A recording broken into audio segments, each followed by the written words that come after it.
Mystic Moon, bienvenue dans l'espace sacré. Bonjour à toutes et à tous et bienvenue sur Mystic Moon, l'espace sacré. Aujourd'hui je suis super contente de vous retrouver. On va aller au niveau de ma bibliothèque, aller explorer un étage, un rayon de ma bibliothèque sur la thématique de la magie et de la sorcellerie. Si vous n'avez pas suivi, j'ai fait une première vidéo sur le sujet où je présente globalement ma bibliothèque, l'ensemble des rayons avec les thématiques, puisque chaque rayon a une thématique, autour très souvent du paganisme, la spiritualité, la magie, la sorcellerie.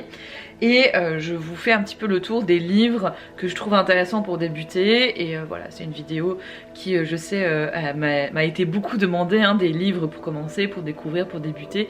Donc n'hésitez pas à aller la voir, je vous la remets dans la description sous la vidéo. Et aujourd'hui, du coup, on va aller visiter un rayon en particulier. Sachez que j'ai fait voter sur Instagram quel rayon vous vouliez voir en premier. Et donc c'est le rayon magie et sorcellerie qui est ressorti sans grande surprise non plus. Avant, juste vous donner quelques petites indications par rapport à ces livres. Tout d'abord, c'est que pour moi la magie et la sorcellerie ne s'apprend pas dans les livres, hein, c'est impossible. Par contre, il faut bien commencer de quelque part, il nous faut une base pour pouvoir apprendre, explorer, expérimenter de ces pratiques. On peut y accéder par différents biais, en effet par la lecture, mais en général je considère que c'est pas suffisant. Je pense que la lecture elle va se combiner à une transmission de savoir par des personnes qui ont expérimenté avant nous, et ça peut aussi du coup passer par des initiations à des traditions, par des enseignements qui se font aussi d'autres manières, sous d'autres formats que la lecture, qui limite aussi pas mal dans l'apprentissage. Moi par exemple, dans ce que je propose, vous avez des formats de programmes de magie avec des vidéos, avec des cours, etc. Je vous remettrai tous les liens dans la description sous la vidéo si ça vous intéresse d'apprendre la magie avec moi. Je fais des retraites spirituelles, etc. Et dans mon cas, j'ai pas tout appris dans les livres, loin de là. Donc voilà, j'ai pas forcément une bibliothèque hyper fournie sur le sujet, parce que j'ai beaucoup appris par des transmissions de personnes qui m'ont transmis leur sagesse, leur savoir, leurs expériences. J'ai eu beaucoup de chance, j'ai suivi plein de cursus différents. En ce moment je suis en pleine initiation au druidisme par exemple. Et puis j'ai beaucoup aussi expérimenté par moi-même, quoi. Donc par des expériences de vie et par des pratiques rituelles régulières, quoi. Moi j'ai une pratique qui est pas quotidienne mais pas loin, notamment parce que c'est devenu mon activité principale. Le dernier point, c'est que du coup vous aurez compris, c'est pas du tout exhaustif sur la magie et la sorcellerie, loin de là, parce que c'est un thème qui est tellement large. Et du coup je vais vraiment aller chercher potentiellement des livres qui peuvent répondre à ma curiosité, à ce dont j'ai besoin, et donc ça va pas forcément répondre à vos propres besoins. Et d'autant plus, comme je l'ai expliqué dans la première vidéo en introduction, d'autant plus si vous cherchez plutôt des ouvrages de grands occultistes ou de haute magie, c'est pas chez moi que ça va se trouver. Donc j'ai pas tout ce qui va être Ephilias Lévy ou encore Papus ou Aleister Crowley, ou voilà, tous ces grands occultistes de notre histoire qui ont beaucoup apporté à la magie. J'ai une très grande admiration, un grand respect pour eux. J'ai pu naviguer dans leurs écrits, mais j'ai pas de livres physique ici dans cette bibliothèque. Donc forcément c'est orienté par rapport à moi, et ça ne pourra forcément pas répondre à tout le monde. Donc si vous êtes plutôt haute magie, grand occultiste, cette vidéo va pas répondre à vos besoins. Et sinon j'espère que vous allez trouver quelques pépites pour vous accompagner dans vos pratiques magiques et sorcières. Donc je fais bien la différence entre magie, sorcellerie et paganisme, spiritualité. Et donc ça se voit aussi dans les rayons de ma bibliothèque. J'ai fait une conférence qui est gratuite, qui vous explique les différents types de magie et les différences entre magie, wicca, sorcellerie, paganisme, et je vous mettrai le lien dans la description sous la vidéo. Donc ici c'est le rayon magie, sorcellerie qu'on va explorer ensemble aujourd'hui, mais ensuite j'ai tout un rayon, par exemple la paganisme nordique. Ici c'est tout ce qui va être paganisme et roue de l'année. Ici ça va être autre spiritualité, et là on a des pratiques un peu plus spécifiques, plantes, celtes et autres. Donc voilà, là on va se concentrer juste sur ce rayon là, mais il y a plein d'autres choses qui gravitent autour en fait. Dans tous ces livres, il y en a un certain nombre qui sont en anglais. Alors j'en ai en français, J'en ai en anglais qui existent aussi en français, mais j'en ai qui existent que en anglais. Alors j'ai conscience que tout le monde ne parle pas anglais, il ne comprend pas l'anglais, mais c'est vrai que quand on navigue dans les pratiques magiques et sorcières, à un moment donné, on est obligé de passer à l'anglais, si je peux dire, parce qu'on va être très limité dans les ouvrages en français. Pourquoi? Parce qu'en France, on découvre le sujet un peu, on le redécouvre. Ce qui n'est pas le cas dans d'autres pays, et notamment chez les anglo-saxons, où notamment par la Wicca qui a été très popularisée, on est revenu à ces spiritualités et à ces pratiques-là. Et ce qui fait qu'il y a beaucoup d'ouvrages et beaucoup d'écrits en anglais. Aussi parce que il y a plus de personnes qui parlent anglais que français, notamment. Et donc voilà. Et tout n'est pas traduit, loin de là, et ce qu'il faut comprendre, c'est que comme nous on redécouvre ces sujets-là, dès qu'on veut aller sur des sujets un peu plus pointus, les maisons d'édition vont pas forcément aller vers ces sujets-là parce que ça va concerner trop peu de personnes. C'est la loi de l'offre et de la demande, c'est-à-dire qu'il n'y a pas assez de demandes de livres pointus aujourd'hui sur les sujets, et donc on va plutôt aller écrire ou publier ou traduire des ouvrages qui sont hyper basiques et hyper accessibles. Je pense que ça va changer dans le temps, et je pense que ça commence déjà un peu à changer, qu'il y aura de plus en plus de demandes pour qu'on aille un petit peu plus loin sur ces sujets, aussi en français. Alors, on va commencer par ce côté-là. Alors, on va commencer par ce premier livre, qui celui-ci est en anglais, Scottish Witchcraft and Magic de Raymond Buckland. Raymond Buckland, c'est un auteur que j'aime beaucoup. Je vous ai parlé du grand livre de la sorcellerie dans ma première vidéo, et c'est vraiment un livre qui m'avait beaucoup marqué. J'ai pris celui-ci, donc ça parle de magie et de sorcellerie d'Écosse, notamment Pict et Pictish. Et c'est d'ailleurs une branche de la Wicca, parce qu'il y a plusieurs branches, il n'y a pas que la branche gardnerienne.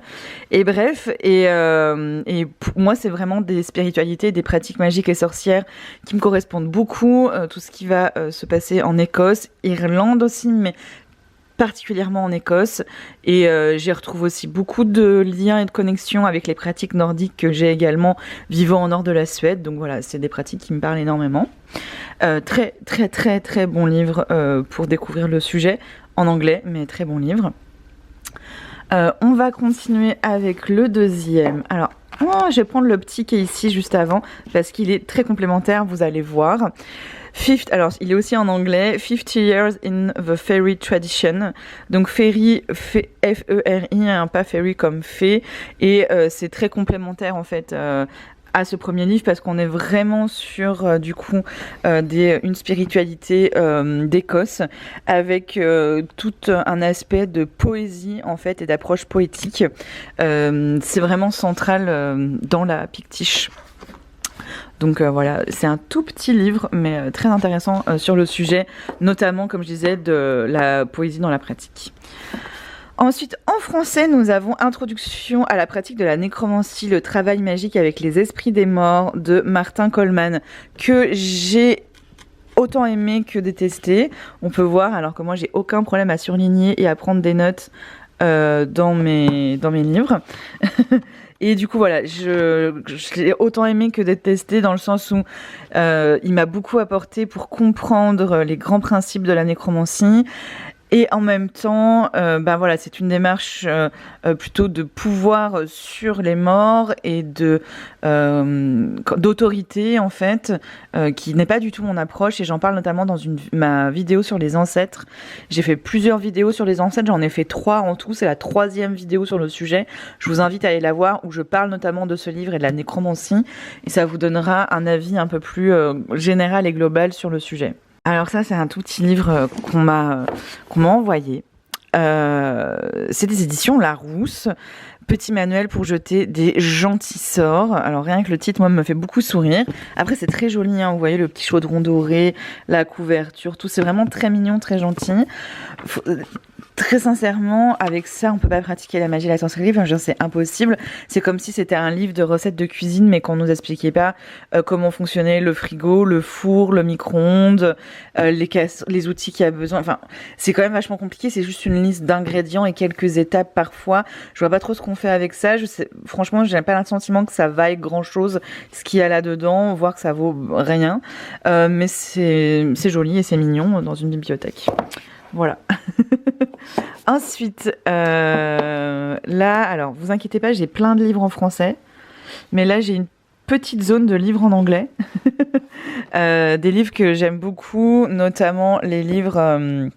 et là, en fait, c'est le... Ah non, celui-ci, c'est pas les mêmes, parce que j'ai 2 fois celui-ci. Donc, c'est de Roger Horn. J'aime beaucoup cet auteur. J'ai 2 livres de lui. On a Folk Witchcraft. Donc ça, c'est tout ce qui va être autour du lieu. Esprit du lieu, esprit familier pour une pratique solitaire.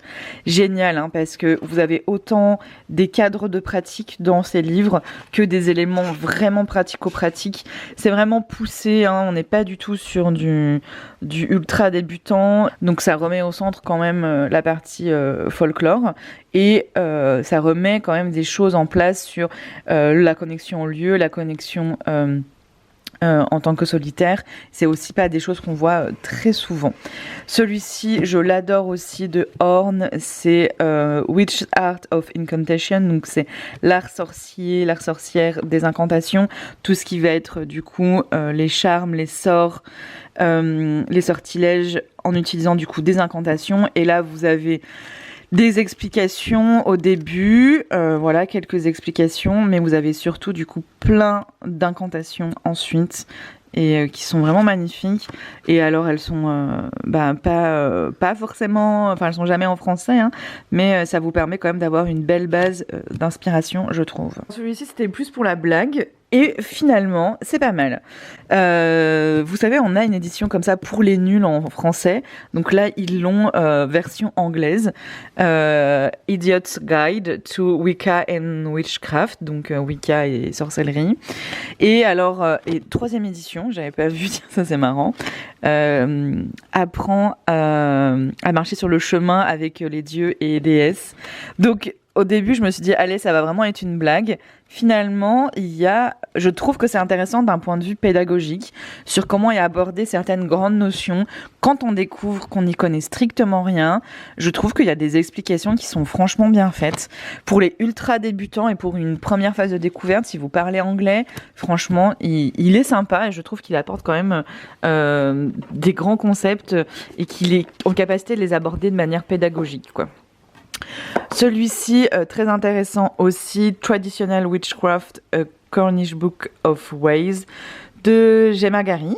Alors, désolée si je prononce mal les titres ou les noms de famille. Ça se revendique vraiment de pas être du néopaganisme, mais plutôt d'être connecté justement à des sagesses ancestrales, à des traditions sorcières, plutôt du coup vraiment locales, de son environnement proche. Et c'est ça qui est intéressant, ça nous invite vraiment à revisiter nos cultures, nos traditions locales. Et en ça, je trouve que c'est vraiment... Ça donne pas une réponse en fait, ça donne plutôt des pistes pour aller chercher des réponses en lien avec notre territoire. Et en ça, je trouve qu'il est très intéressant. Le fameux grand livre des correspondances qu'on a déjà présenté 1 milliard de fois, je pense, sur Internet. Je sais pas quoi penser de ce livre. Alors, bon, déjà, moi, il est complètement... vous voyez, il y a... Les feuilles s'en vont. Hein. Donc, la reliure est pas ouf. Voilà. Si vous voulez un livre qui reste dans le temps... Bon, peut-être que c'est juste moi qui ai un défaut de fabrication et que le reste fonctionne, hein, je ne sais pas. Alors, Sandra Kynes, j'ai lu d'autres livres d'elle. Je trouve que c'est une autrice qui a plein de choses à apporter aussi. Pour autant, ce livre-là, pour moi, il n'est pas clair parce qu'en fait, on ne sait pas d'où viennent vraiment ces correspondances. C'est comme si vous aviez un tableau Excel. Hein.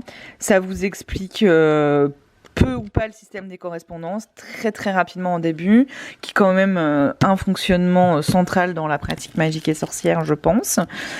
Et voilà, je dis pas que ces correspondances sont fausses, juste c'est dommage de pas trop savoir d'où elles viennent. Du coup, si c'est ces correspondances personnelles, c'est sympa, mais du coup autant créer les siennes. Et si c'est des correspondances qui sont issues de certaines traditions, dommage de pas préciser desquelles. Mais voilà, du coup, en fait, en soi, je trouve le principe hyper intéressant, mais je trouve difficilement utilisable en sachant pas d'où vraiment ça vient. C'est un petit peu compliqué de s'y fier, je trouve. Alors, on repart sur Scott Cunningham qui fait grandement débat dans la communauté. Écoutez, moi j'aime beaucoup cet auteur. Après, il n'a jamais été Wiccan. Je l'ai précisé dans ma première vidéo introduction sur ma bibliothèque que moi je lis Scott Cunningham. J'ai conscience de la polémique, j'ai conscience qu'il peut utiliser des termes qui ne sont pas adaptés à ce qu'il écrit. Pour autant, qu'est-ce qu'il écrit bien? Qu'est-ce que c'est pédagogique et accessible? Et en même temps, tout en étant sérieux et profond. Celui-ci, du coup, Vivre la Wicca, il est en magie et sorcellerie parce qu'en effet, il n'utilise pas le terme Wicca à bon escient. Et pour moi, là, très clairement, il nous parle de pratiques magiques et sorcières dans ce livre et donc il dit que c'est guide avancé. Alors bon, moi j'irais pas dire que c'est avancé non plus dans son livre, mais c'est vrai que ça va un petit peu plus loin que les grandes thématiques de débutants qu'on a l'habitude d'avoir.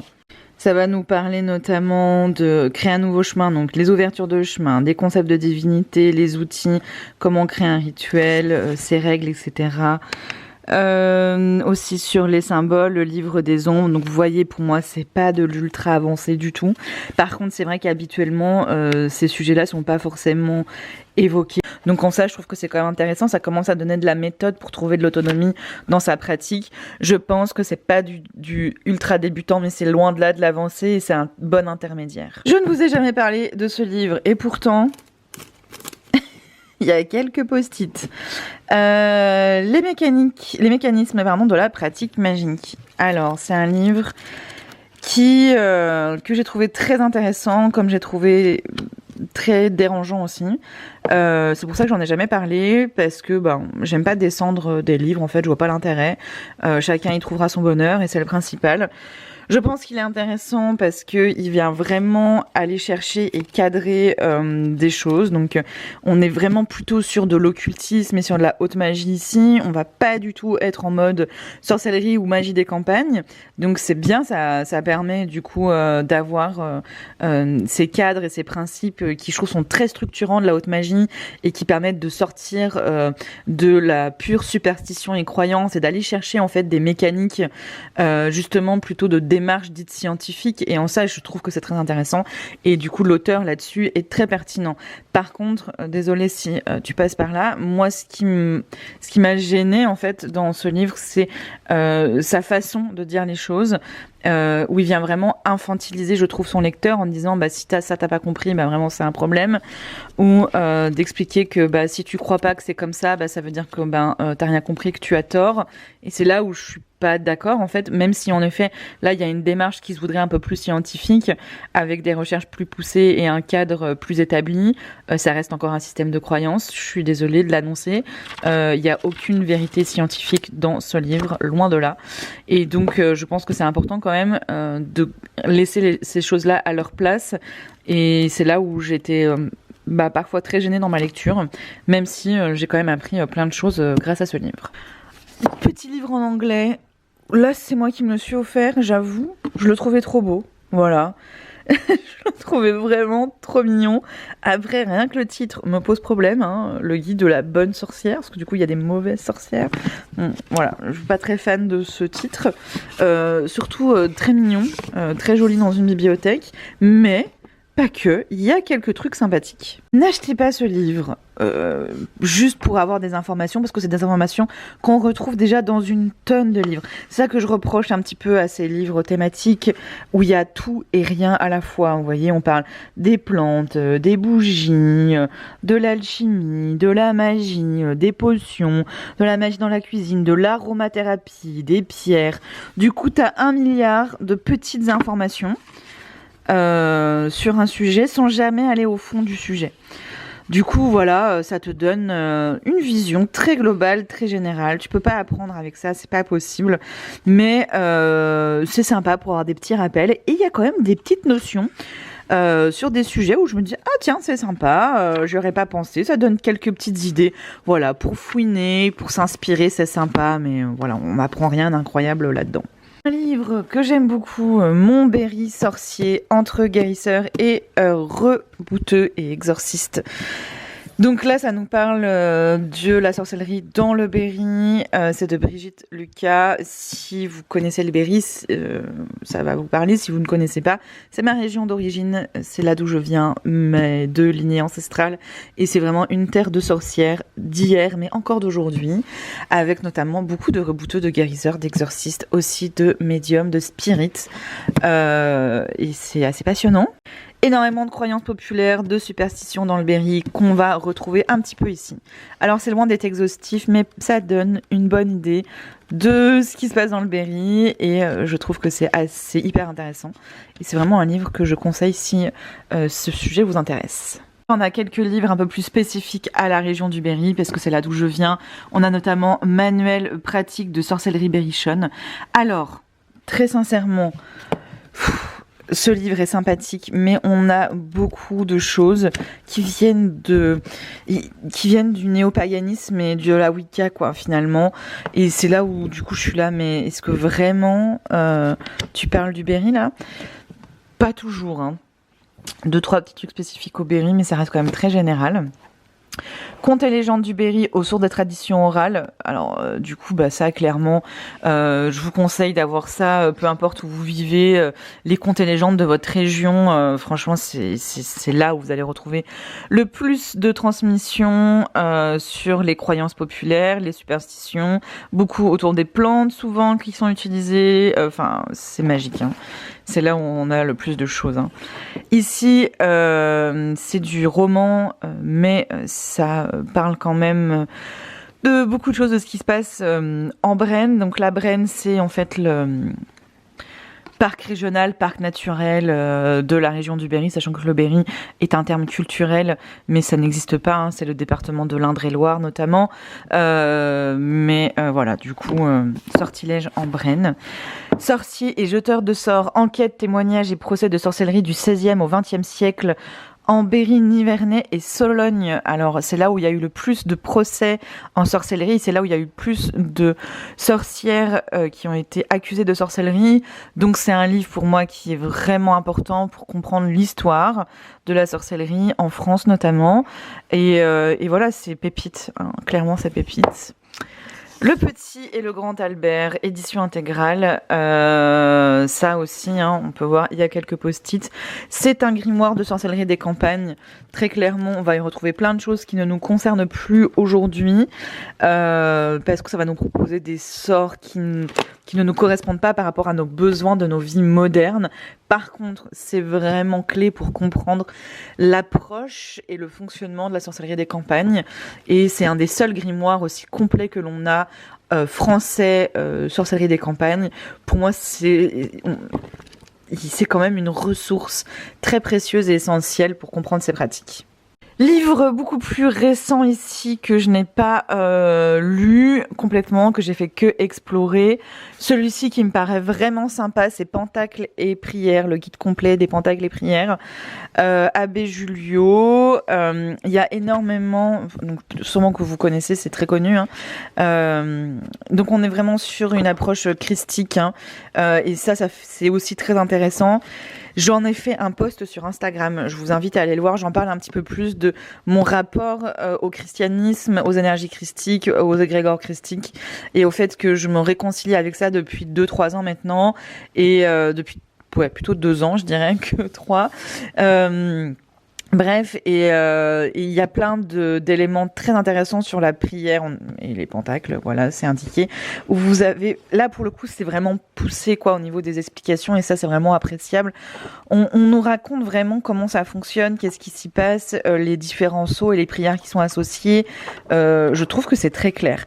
Alors c'est clairement pas au cœur de ma pratique ce genre de choses, mais je trouve que c'est très inspirant et ça permet de varier aussi les approches. Ici, on a un livre Sorcière de Circé aux sorcières de Salem, un mythe à redécouvrir. Alors, il est sympathique parce que vous allez avoir une page en fait pour chaque personnage historique ou mythologique étudié. Et en soi, du coup, ça permet d'avoir une vague idée Et ça, c'est pas mal. Ça permet de découvrir plein de choses. Il y a de très belles illustrations, donc qui sont les œuvres qui sont reprises pour aller explorer ces sujets. J'aime beaucoup l'approche, en fait. J'aime beaucoup l'approche de l'autrice au niveau de son parti pris, de comment avoir abordé les différents sujets de la sorcellerie à travers l'art, à travers les mythes, à travers des grands personnages. Et je trouve que c'est intéressant. Après, on n'est pas forcément sur une approche où on croit vraiment à la sorcellerie. On est plutôt, vous savez, sur cette approche de la place de la femme dans la société, mais c'est aussi quand même une part de l'histoire sorcière, et donc je pense que c'est aussi important de l'aborder et de la découvrir. Celui-ci, je ne l'ai pas vraiment lu, je l'ai juste exploré, le livre de sortilèges de la sorcière moderne. Et en fait, ça vous propose plein de sorts sur plein de thématiques différentes. On va retrouver la guérison, l'abondance. Attendez, je vous retrouve le sommaire. Oui, c'est ça, hein. C'est amour, argent, travail, succès, abondance, protection, guérison, amis, famille. Alors, très sympathique pour avoir de l'inspiration. Et en fait, c'est ça que je trouve intéressant dans ces livres, c'est l'inspiration qu'ils peuvent donner. Encore une fois, tu peux pas apprendre la magie et la sorcellerie dans un livre, parce que là, tu as une petite introduction qui t'explique quelques grands principes, c'est sympa, c'est un joli petit rappel. Et ensuite, tu vas avoir toute une liste de recettes et d'ingrédients. En fait, pour moi, c'est un petit peu le même principe que ce livre-là, en un peu plus élaboré quand même, avec un peu plus d'informations et de détails. Mais tu peux pas apprendre la magie et la sorcellerie là-dedans. Par contre, ça peut être des bonnes sources d'inspiration de te dire, tiens, j'aimerais faire un sortilège sur l'abondance, mais je sais pas trop comment m'y prendre. Est-ce que tiens, des exemples d'étapes, des exemples d'ingrédients qui sont utilisés, c'est intéressant. Par contre, il faudra creuser pourquoi ces étapes-là, qu'est-ce que ça donne en fait au rituel, le fonctionnement, et c'est là que ça manque. Et c'est là où des livres plus poussés comme Mécanisme de la pratique magique ou la pratique solitaire en sorcellerie, en magie, ou des livres comme aussi je vous ai montré de Scott Cunningham ou autres, de Buckland, etc. Ces livres-là vont vous permettre de créer de vrais protocoles et de vrais processus de magie, là où vous les aurez pas en fait. Vous avez la recette de cuisine sans vous expliquer comment cuisiner. Donc c'est intéressant pour s'inspirer, mais ça vous dit pas comment faire exactement, si je peux dire. Donc voilà, faut juste en avoir conscience. Moi je trouve que ça reste des sources sympas aussi pour se diversifier, et quand on est en panne d'idées, ça peut être utile. On finira avec ces gros bébés, on va finir le rayon ici, enfin on va finir le rayon ici, du coup on va continuer là, avec les quelques livres que j'ai là. La magie du soleil, sympa parce qu'on en parle quand même pas très souvent, on est quand même très centré sur la lune. Ça ressemble beaucoup à ce que je propose en pratique de magie saisonnière, donc en soi je m'y retrouve pas mal quand même dans ce livre, même si il y a plein de connexions qui sont pas faites au niveau de la pratique en elle-même.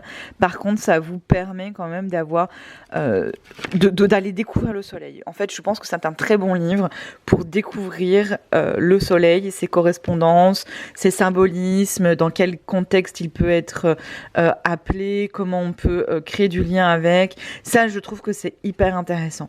Après, voilà, je trouve que ça manque toujours d'aspects plus concrets de compréhension du fonctionnement de l'énergie du soleil dans le cadre d'une pratique magique, mais ça donne déjà beaucoup d'indications sur le soleil en lui-même, et ça c'est tellement rare que c'est très appréciable. Un autre de Monsieur Cunningham, Initiation à la magie naturelle, donc là on est plutôt sur la magie des éléments, très sympa mais très limité sur vraiment la magie des éléments. Parce qu'en fait ça va vous parler de chacun des éléments, mais jamais des éléments ensemble. Ce qui est quand même le principe pour moi de la magie des éléments. Alors, il appelle ça magie naturelle, du coup. Donc c'est ça, vous allez explorer la terre, l'air, le feu, l'eau. Vous allez explorer ces différents éléments. Et à chaque fois, vous allez avoir des indications. Magie des ruisseaux, etc., etc. Je trouve que là-dessus, il est sympa. C'est que vous allez explorer plein de types de magie différentes. Magie de la terre, donc les 4 éléments, de l'air, du feu, de l'eau, mais aussi magie des pierres, magie des arbres, magie des effigies, magie des nœuds, magie des bougies, magie de la cire, magie des miroirs, magie de la pluie, du brouillard, des tempêtes, magie de la mer. Donc assez impressionnant. Après, vous voyez la taille du livre, vous doutez bien qu'on a quelques pages par type de magie, donc on va pas bien loin, mais ça permet quand même de s'ouvrir à ces sujets-là et de commencer à se dire ah bah tiens, peut-être que moi la magie des arbres c'est quelque chose qui me parle particulièrement et je vais aller chercher des ouvrages plus spécifiques sur le sujet. Ça permet quand même voilà de s'ouvrir à des sujets, de voir un petit peu comment ils fonctionnent, et en ça je trouve que c'est très bien. C'est un bon aperçu de plein de possibilités de pratiques magiques, et c'est vrai que ça nous change un petit peu de ce qu'on a l'habitude de voir, parce qu'on voit quand même beaucoup aujourd'hui les spell jars, aller peut-être un peu des bougies, mais la magie des dés on n'en parle pas beaucoup, magie des miroirs non plus, magie des armes non plus, magie des pierres on vous parle de lithothérapie alors que ça n'a rien à voir. Ça permet de remettre quand même les choses dans leur contexte, et en ça je trouve que c'est très bien. J'ai reçu ce livre et je ne l'ai pas lu, donc je peux pas vous donner un avis. Par contre j'ai regardé le sommaire et ça me permet quand même d'avoir une première idée. J'ai un petit peu parcouru le livre. Alors, moi, ce que je trouvais hyper cool, c'est qu'on parle du lien entre la magie et la sorcellerie et le subtil et l'invisible. Alors, ça parle de capacité médiumnique.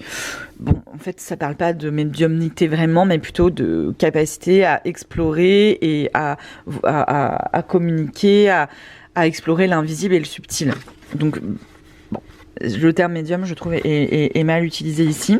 Mais bref. Et alors, au niveau du sommaire, je trouve que ça nous permet quand même d'avoir une vue d'ensemble. Et je pense qu'il y a des choses qui sont très intéressantes dans ce livre, parce que ça va nous permettre de comprendre, en effet, le fonctionnement des énergies, notamment, et d'aller explorer des exercices et des pratiques pour s'ouvrir, ouvrir nos sens, ouvrir nos perceptions. Ça parle quand même de purification, protection. Je pense que c'est assez essentiel dans ce type d'ouvrage. Après, voilà, je trouve qu'il y a des trucs où ça vient de croyances qui me font pas vraiment écho aux miennes, donc très subjectif, là c'est vraiment c'est juste que ça me parle pas, quoi. Comme par exemple le soi supérieur et la vraie volonté. Là on est très loi de l'attraction, manifestation, les flammes des âmes et des sorcières, voilà, tout ce qui est flammes jumelles et compagnie, je pense. On va avoir aussi les énergies célestes. Et on va avoir manifestation multidimensionnelle. Donc voilà, là le terme manifestation a été clairement posé. Donc là on est vraiment beaucoup dans le domaine de tout ce qui va être manifestation, loi de l'attraction, très loin de la magie de la sorcellerie, très clairement. Donc voilà, je pense que pour moi c'est pas vraiment un livre de magie et de sorcellerie, mais plutôt un livre qui nous permet d'aller explorer une façon d'explorer ses sens, ses sensations, son énergie, et beaucoup autour de la loi de l'attraction, de la manifestation, de ce genre de choses. Et c'est pas, je veux dire, si ça plaît, c'est le principal, c'est juste que moi ça me correspond pas à ma vision de la pratique. On a ensuite ce livre, Edge Witch, A Guide to Solitary Witchcraft. Donc Edge Witchcraft, j'en parle sur ma page à propos, sur mon site internet, parce que c'est vraiment une pratique qui, je trouve, me correspond le plus. La sorcière des haies, celle qui se positionne entre les mondes, celle qui utilise ce qu'elle a autour d'elle. Donc pour moi, c'est vraiment précieux. Mais en fait, j'ai adoré ce livre. Donc il n'y a pas de sommaire dans ce livre, parce que on est vraiment sur des correspondances, en fait. C'est un système de lettres, en fait, qui ont été écrites pour transmettre des traditions notamment, et je trouve l'approche très intéressante, et j'aime bien rentrer vraiment dans l'expérience des gens et pas juste des grands principes et autres. Ça manque ces livres-là en français, qu'on nous raconte l'expérience d'une personne et pas juste alors pour pratiquer la magie, voilà les grands principes, voilà une liste de recettes.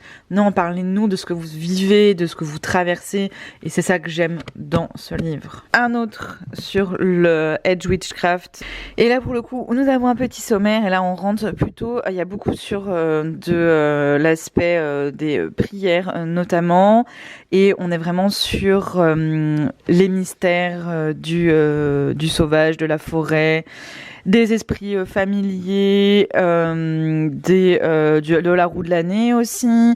Donc voilà, il y a plusieurs éléments qui sont explorés, expérimentés. C'est un petit peu fourre-tout aussi comme livre, très sincèrement, mais j'aime bien parce que ça sort quand même de ce qu'on a l'habitude de voir, et ça nous apporte d'autres éléments de compréhension de la pratique, notamment par rapport à la forêt et par rapport à la prière.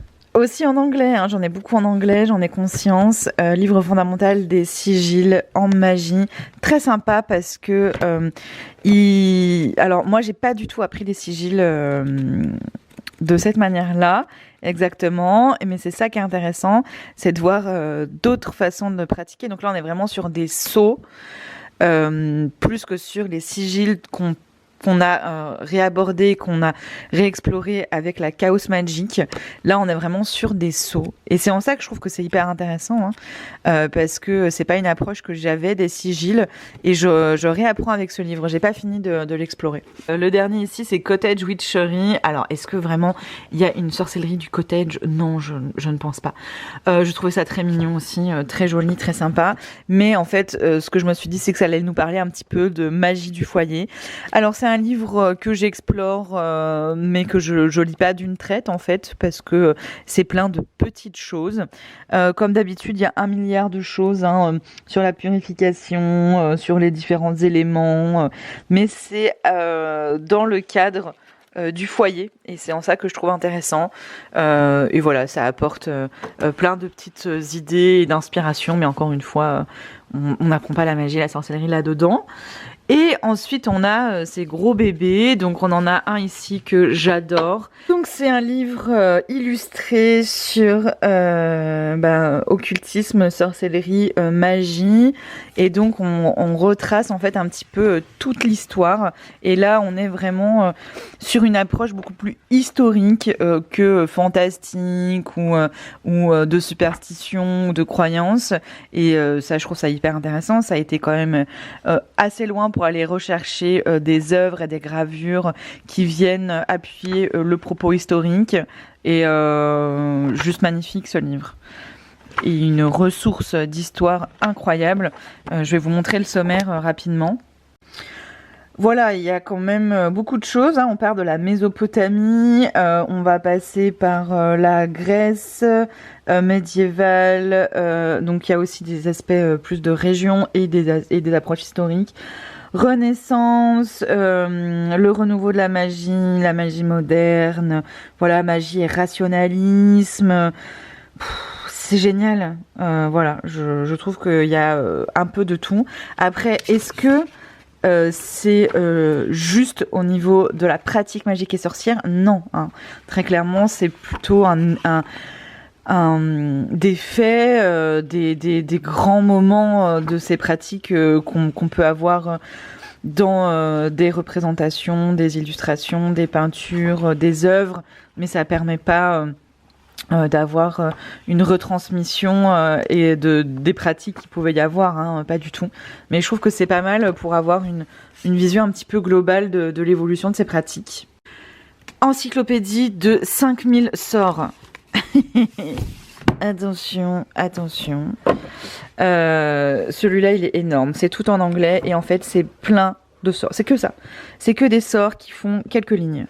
Alors, pareil, on n'apprend pas la magie et la sorcellerie avec ça, mais ça aide pour avoir des inspirations. Pour moi, ce genre de livre, quand on débute, ils ne servent à rien. Parce qu'on va avoir une liste d'ingrédients et quelques étapes. Donc, si on ne sait pas comment fonctionne la magie, si on ne sait pas créer un sort, un sortilège, ça va nous servir à rien. Par contre, quand on sait faire et qu'on cherche à faire sur une thématique qu'on n'a jamais fait, ça peut nous aider. Et en fait, il y a tout un système de sommaire hyper intéressant. On va pouvoir, en fonction soit des ingrédients, soit des thématiques. Là, par exemple, j'ai du bois de bouleau. Tiens, je tombe là-dessus, c'est quand même très drôle. Bref, il n'y a pas de hasard. Qu'est-ce que je peux faire avec du bois de bouleau? Soit, ah bah tiens, je voudrais renforcer la fidélité. Des sorts pour la chambre à coucher. Voilà, c'est ça que j'adore, c'est qu'on a tous les sujets de la vie possibles, imaginables et tous les ingrédients possibles, imaginables qui sont évoqués là-dedans. C'est comme le grand livre des correspondances, on ne sait pas d'où ça vient, on ne sait pas d'où ça sort. Donc à prendre avec des pincettes, mais de très belles inspirations quand on veut explorer un nouveau sujet dans sa pratique. Alors celui-là, il est là parce qu'il est grand et qu'il tenait ici. On n'est pas vraiment sur de la magie ou de la sorcellerie, on est clairement sur la radiesthésie, du magnétisme. Et du coup, c'est des planches pour pendule. Si vous ne connaissez pas le pendule, ça va pas forcément vous parler. Sinon, je pense que vous voyez très bien de quoi il s'agit. Très pratique, très cher, mais extrêmement pratique, aucun regret pour cet achat. Quand on utilise beaucoup le pendule, c'est vraiment une très bonne ressource. Et on termine cette vidéo avec ce livre Secret de sorcière. Ça ressemble beaucoup à l'autre livre que je vous ai montré illustré sur les histoires de sorcières, où là on va passer un petit peu tous les sujets, le sel, le chaudron, le chat noir, la chauve-souris. C'est un très joli livre. J'adore les illustrations, je trouve que c'est très beau. C'est très léger, mais en même temps, ça vient aborder aussi des sujets qu'on n'aborde jamais. Et ça, j'ai trouvé que c'était très intéressant. Et c'est en ça que j'ai beaucoup apprécié ce livre, finalement, que j'avais acheté beaucoup pour de l'esthétique. Quand on va avoir des choses qui sont très intéressantes, où ça va nous parler de tous les outils, ça va nous parler aussi de folklore, de symboles magiques. Et ça parle quand même de choses que finalement, on n'a pas l'habitude de voir, de la pop culture par exemple, donc c'est plutôt assumé à ce niveau-là, des engagements autour de la figure de la sorcière. Franchement, je trouve sympa, je trouve qu'il y a plein de petites choses à aller voir là-dessus. Ça parle aussi de grands personnages historiques dans le domaine, c'est quand même rare aussi qu'on évoque ça. Donc ça reste encore un livre où on va vous parler de plein de choses et on va traverser plein de sujets. Le carré magique, c'est rare aussi qu'on en parle dans les livres de débutants. Donc voilà, ça reste un livre pour débuter, mais au moins il a le mérite déjà d'être magnifique et d'aller aborder des sujets dont on parle pas forcément. Là, je viens d'en voir passer un, le double. Dans la pratique sorcière, alors ça c'est quand même génial qu'on en parle ici, quoi. C'est quand même un sujet clé et on n'en parle pas beaucoup. Il y a aussi une petite partie historique, franchement très sympa. J'ai été agréablement surprise par ce livre que je trouve en plus magnifique. À mon avis, cette vidéo a duré 1 heure, donc si vous êtes là, félicitations, bravo, vous avez tenu. Mais surtout c'est qu'a priori ça vous a plu, ça vous a intéressé. Je pense que vous avez pris quelques petites notes de potentiels ouvrages qui vous ont intéressé. N'hésitez pas à me dire dans les commentaires ceux qui attirent votre attention, qui attisent votre curiosité et que vous aimeriez voir, lire, parce que peut-être que je reviendrai dessus du coup si je vois qu'il y a un livre qui est beaucoup revenu dans les commentaires, sûrement que eh bien j'en parlerai. Et puis sur ce, je vous souhaite de très belles lectures et je vous dis à bientôt pour la suite, notamment de ma visite dans la bibliothèque sur Mystic Moon. Donc n'hésitez pas à vous abonner et à activer la cloche des notifications pour être au courant des prochaines vidéos. Ciao tout le monde! C'était Mystic Moon, l'espace sacré.